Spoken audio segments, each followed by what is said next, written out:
जय श्री राम। राधे राधे। आप सभी भक्तों को अश्विन मास के शुक्ल पक्ष की पापांकुशा एकादशी की हार्दिक शुभकामनाएं। दोस्तों, ये पापांकुशा एकादशी कब है, इसका मुहूर्त क्या है, इसकी पूजा विधि क्या है और ये कब शुरू हो रहा है, कब समाप्त हो रहा है, इसका पारण कब है, सारी जानकारी हम इस वीडियो के माध्यम से प्राप्त करेंगे।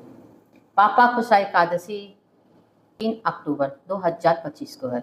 इसकी शुरुआत 2 अक्टूबर सायंकाल 7:10 से प्रारंभ हो रहा है और पापांकुशा एकादशी की समाप्ति 3 अक्टूबर शाम 6:32 पे हो रहा है। तो इस प्रकार से हम पापांकुशा एकादशी का व्रत 3 अक्टूबर को रखेंगे।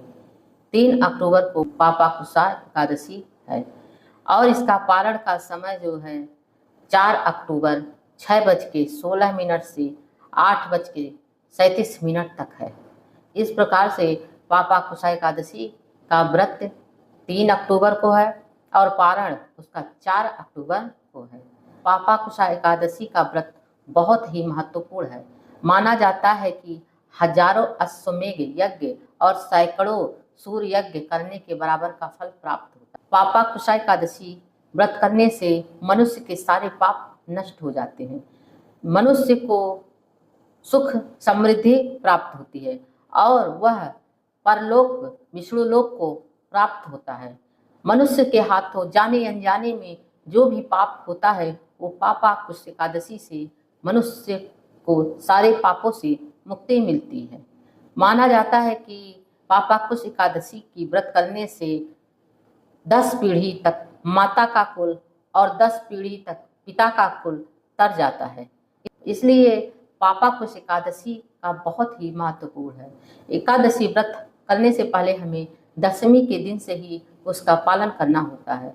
उसमें हमें ब्रह्मचर्य का पालन करना होता है। बिना लहसुन प्याज के शाम को ही भोजन करना होता है। चावल ग्रहण नहीं करना होता है।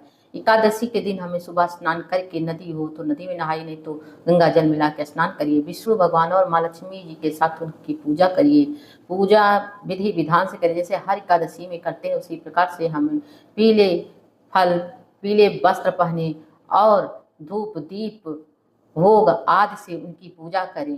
पूजा करने के बाद उनको जो है उनसे प्रार्थना करें, अपने सारे कष्ट दूर करें। उनसे कहें कि जाने अनजाने में जो आपके द्वारा पाप हुआ हो, पाप नष्ट हो।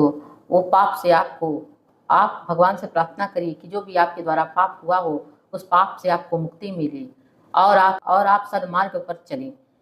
हाँ, इसके लिए व्रत समझ लीजिए, व्रत सिर्फ भोजन त्यागने का व्रत नहीं होता है।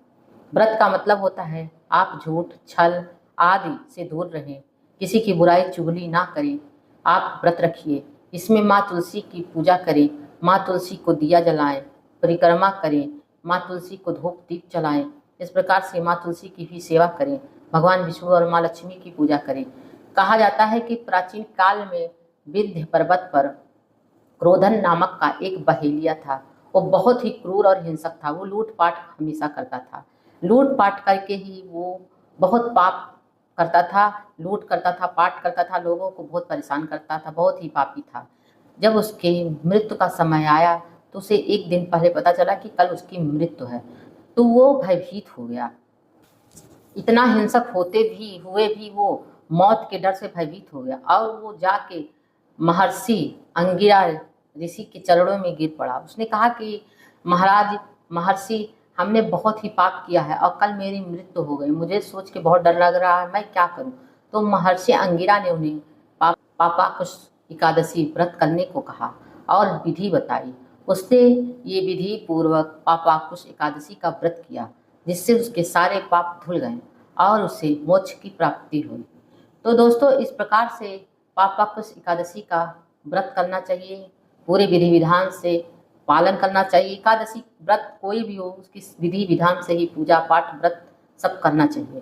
तो इस प्रकार से हमें एकादशी का व्रत करके, पूजन करके, शाम में फिर विष्णु भगवान माँ लक्ष्मी की पूजन करें। हो सके तो आप 12 बजे रात तक जग जाइए, जागरण करिए, पूजन करिए, दूसरे दिन पारण करिए और दूसरे दिन दक्षिणा गाय को रोटी दीजिए, ब्राह्मणों को दक्षिणा दीजिए, तब भोजन करिए। दक्षिणा दे के तब भोजन करिए और भोजन में लहसुन प्याज का सेवन ना करें, क्योंकि एकादशी का महत्व बहुत ही होता है। एकादशी के दूसरे दिन ना लहसुन प्याज का सेवन करना चाहिए और ना ही तेल का, सरसों का तेल मतलब मस्टर्ड ऑयल का प्रयोग नहीं करना चाहिए। आप घी से बनी हुई चीज़ों का, घी से बना के सब्जी खाइए।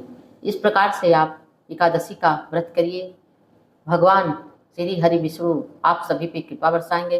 दोस्तों, आपको हमारी ये जानकारी कैसी लगी? अच्छी लगी हो तो प्लीज़ कमेंट बॉक्स में जा कर के जय श्री राम या राधे राधे लिखते हमारे चैनल को लाइक करें, सब्सक्राइब करें, कमेंट करें, शेयर करें।